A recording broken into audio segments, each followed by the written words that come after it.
प्रधानमंत्री नरेंद्र मोदी आज जम्मू कश्मीर में जेडमोर टनल की शुरुआत करेंगे और इस टनल से जम्मू कश्मीर में कनेक्टिविटी बढ़ेगी और व्यापार और पर्यटन भी बढ़ेगा।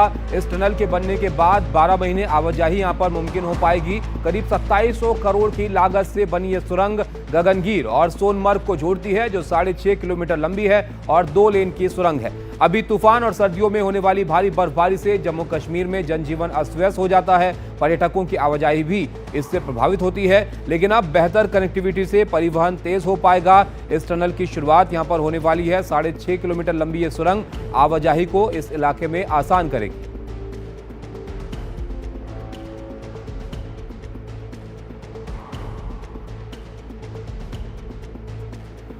तो प्रधानमंत्री नरेंद्र मोदी आज जम्मू कश्मीर में इस जेडमोर टनल की शुरुआत करने वाले हैं और ये सोनमर्ग के लिए जो रास्ता है उसको आसान करेगी।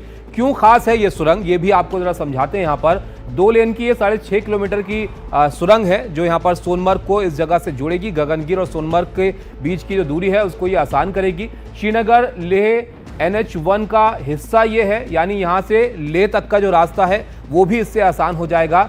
8,650 फुट से ज्यादा की ऊंचाई इस सुरंग की है। आसानी से इसमें गाड़ियां जो हैं वो गुजर सकेंगी। 2 लेन की ये सुरंग बनाई गई है और 2700 करोड़ से ज्यादा की लागत इस सुरंग को बनाने में यहां पर आई है। जेडमोर टनल इसका नाम है और श्रीनगर सोनमर्ग के बीच कनेक्टिविटी से बेहतर होगी। जैसे कि आप तस्वीरें भी देख रहे होंगे, जम्मू कश्मीर में बहुत ज्यादा बर्फबारी होती है सर्दियों के मौसम में। इससे परिवहन पर आवाजाही पर असर पड़ता है। इस सुरंग से उसमें यहाँ पर मदद मिलेगी। अब साल भर सड़क मार्ग से सोनमर्ग जाना जो है वो संभव हो पाएगा, क्योंकि वहाँ बहुत ज़्यादा बर्फबारी होती है तो सड़कें बंद हो जाती हैं।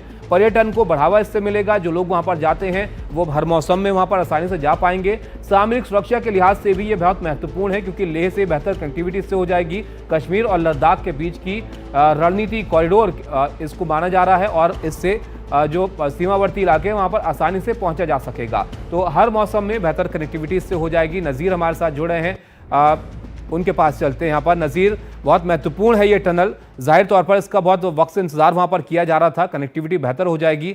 कब इसकी शुरुआत होगी? आज का क्या कार्यक्रम है प्रधानमंत्री का? जी, प्रधानमंत्री अभी किसी भी वक्त इस टनल का उद्घाटन करेंगे। इस सुरंग जो इस सुरंग 6.5 किलोमीटर लंबी है और ये 2 बड़े सुरंग जो हैं इन हिमालय पहाड़ों में जिनको खोदा गया पिछले कई सालों से। इस टनल पे 2012 में काम शुरू हुआ जब उसकी फाउंडेशन स्टोन डाली गई, लेकिन उसके बाद बॉर्डर रोड्स ऑर्गेनाइजेशन कुछ अड़चनें आई, क्योंकि जो जियोलॉजिकल चैलेंजेस हैं इसके लिए काफ़ी स्टेट ऑफ आर्ट मशीनरी चाहिए जो ये टनल बनाते हैं। बिल आखिर 2019 में इसकी रिटेंडरिंग हुई और आज इसका उद्घाटन होगा। ये गेम चेंजर माना जा रहा है ये टनल, यहाँ सोनमर्ग के विकास के लिए और लद्दाख की जो है स्ट्रेटजिक वैल्यू उसके लिए, क्योंकि ये 2 बड़ी अहम टनल हैं। एक ये है जिसे पहले जेडमोर बताते हैं, अब इसका नाम सोनमर्ग टनल रखा गया है, और दूसरी है जोजिला टनल जो 14 किलोमीटर लंबी टनल है जिस पे काम जारी है और उम्मीद है कि 2026 के आखिर में वो मुकम्मल होगी और वो हिंदुस्तान की मुल्क की सबसे बड़ी रोड टनल होगी जो 14 किलोमीटर लंबी होगी। जब ये दोनों टनलें मुकम्मल होंगी इसका मतलब ये है कि लद्दाख के साथ पूरे साल जो कनेक्टिविटी है, रोड कनेक्टिविटी बहाल रहेगी और इसका मिलिट्री स्ट्रेटजिक वैल्यू काफ़ी आम है। ख़ास तौर पे जिस तरह हम देख रहे हैं जो लद्दाख में गलवान के इंसिडेंट के बाद किस तरह चैलेंज सुरक्षा के हिसाब से आए हैं। लेकिन ये जो आज की टनल है ये उसका पहला कदम है। दूसरी टनल जोजिला टनल हो गई। इस टनल के उद्घाटन के बाद प्रधानमंत्री यहाँ इन लोगों से संबोधित करेंगे, क्योंकि ये जो टनल है यहाँ के लोगों के विकास के लिए काफ़ी मायने रखती है। सोनमर्ग विंटर में बिल्कुल बंद पड़ा रहता था और अब ये पूरे साल खुली रहेगी। यहाँ पर्यटक आ सकेंगे। स्कीइंग का दौरा को जिस तरह गुलमर्ग में होते हैं तो उसी का होगा। लेकिन एक अच्छी बात है कि पहली बार हम देख रहे थे कई बार जो सरकारी मुलाजिम को ज़्यादा लाया जाए, आज हम आम लोग देख रहे हैं इन जलसों में, तो वो अच्छी बात है कि क्योंकि आम लोगों का इस पे फ़ायदा है, इसीलिए आम लोग हम आज देख रहे हैं। आप यहीं रहते हैं?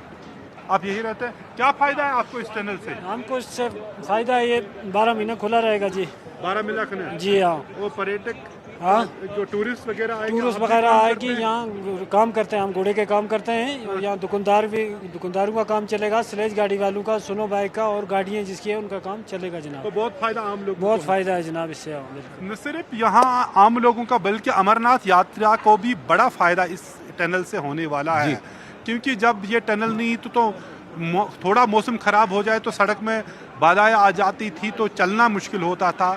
अच्छा नजीर, एक बात और बताइए आप, क्योंकि यहाँ बालतल पहुँचना जी हम तस्वीरें देखते हैं, वहाँ बर्फबारी होती है तो जाहिर तौर पर बहुत मुश्किल हो जाता है सड़क के रास्ते आना जाना। अब ये टनल बनेगी तो उससे यहाँ पर राहत मिलेगी, लेकिन ये दूरी जो है यहाँ से सोनमर्ग की गगनगिर से, ये कितना कम यहाँ पर हो जाएगी जो पुराना रास्ता है उसके मुकाबले में? देखिए दूरी ज्यादा कम नहीं होगी, 5, 8, 10 किलोमीटर उससे कम होगा, उतने ज्यादा नहीं होगा, लेकिन जो कठिन रास्ता था उसमें जब कमी आ जाएगी, खास तौर पे इसका सबसे बड़ा में बर्फबारी होती तो अलग कट जाता था बिल्कुल, चाहे सुरक्षा फोर्सेस के लिए या आम लोगों के लिए, बिल्कुल पूरे कभी 6 महीने 4 महीने 5 महीने बंद रहता था। इसकी वजह से सोनमर्ग तक बिल्कुल ये इलाका खुला रहेगा। उसके बाद जब जोजिला टनल बनेगी, जो मैंने बताया 14 किलोमीटर लंबी है, भारत की सबसे बड़ी लंबी टनल, रोड टनल, तो उससे लद्दाख जो कट ऑफ रहता है विंटर में, वो भी नहीं रहेगा। तो स्ट्रेटजी का काफ़ी महत्वपूर्ण है इस टनल के लिए। जो आप बताऊं कि अगर हम बताएंगे पिछले 10 साल में नरेंद्र मोदी के दौर में क्या हुआ जम्मू कश्मीर में, सबसे बड़ी बात हुई, बहुत टनलें बनी, चाहे रेल टनल हो या रोड टनल हो, रोड बने, और ये उसका एक हिस्सा है। करीब 30 टनलों पे काम या मुकम्मल किया गया है या उनके एडवांस स्टेज में चल रही है।